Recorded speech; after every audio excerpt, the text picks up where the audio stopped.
there, and welcome to the Hennessy's House with me, your host, Nicole Hennessy. Today, we're going to talk with Destini Davis, who is a phenomenal mom. She is known on social media for being a peaceful parent.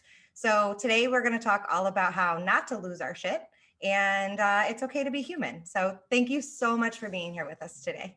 Thank you, Nicole, for having me. I'm excited because they haven't navigated how to respectfully express Yeah. their dislikes and their expectations. And that's on us. Like, we're the That's on grown-ups. us. Yeah, we're the big people. You Yeah. gotta be able to say So that's why the moms are listening to this podcast and not the kids. it. Because Exactly. they're We set kids the and they're tone. learning. They don't know what the expectation is of them if nobody is respectfully teaching them the expectations. Yep. And their brains literally are not fully developed. Like, No. they literally are having, chemical struggles with the things that we're trying to teach them, and we put so much pressure.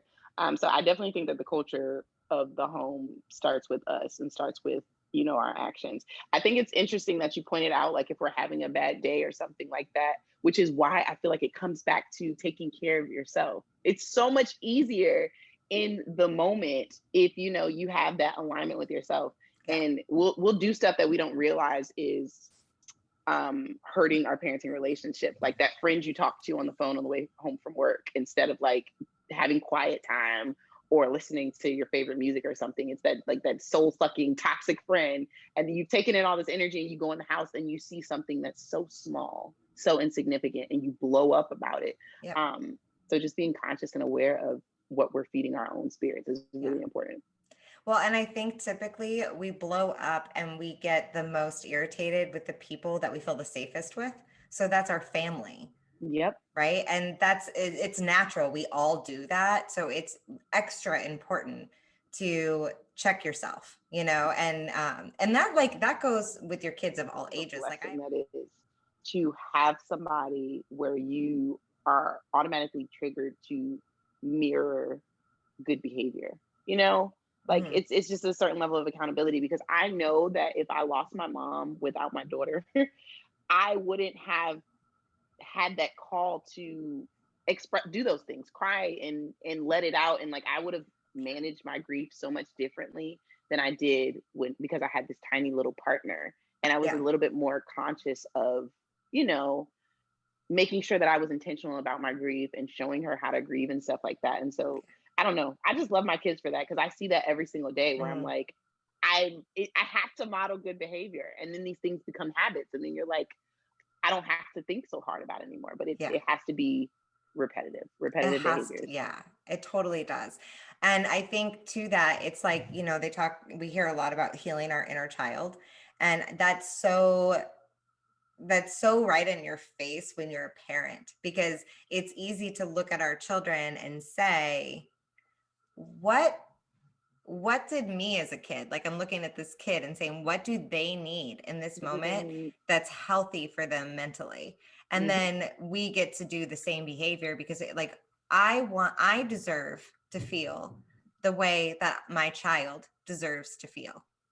And it's so much easier to show up for ourselves if we think about it that way. Like, why don't I deserve to be able to feel my feelings if they deserve to feel their feelings, right? Yep. So we get to show up for each other that way. I agree. Having children does make that more prominent in our day. But speaking of repetition and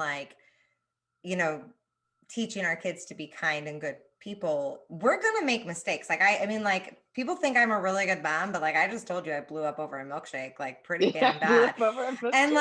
And that's okay. Like, I can either like for the next month be like, I am a shit mom. Like, I am the worst. Like, my kid's traumatized. I made her feel like the biggest ass. Or I can be like, hey, kid, I screwed up today. Here's what happened. Like, I'm sorry. I'm going to learn from that mistake, and I'm going to do better by you and learn from that experience, and then let it go. Like, you can't hold on to the mom guilt. We all make mistakes. We're all going to have bad days. We're all going to slip up and raise our voice, or, give a look that looks like raising a voice, or whatever it is. We're going to have those moments. Well, the word educate, like, literally means to draw out, like to pull out. And so I always say, okay, do I want to actually educate her, or do I just want to sound educated? Do I actually want it to land? So And good. so when you think of it that way, the way that you approach it does have to matter. Otherwise, you're just saying all these amazing things that are not landing. Oh my gosh. Destini, thank you so much for coming on the show and chatting with me today. I feel like we could talk for hours and hours. And I was like, dang, it's been a while. I didn't even realize it. And I feel like we can be best friends now. But Yes. I would love if you can tell us where we can learn more about you so people can connect with you as well. Yes. So on TikTok, it is destiny.ann. And on Instagram, it is manifest destiny. Destiny with an I, Destini. Perfect. And it'll all be linked below so you guys can easily reach out and link up with her.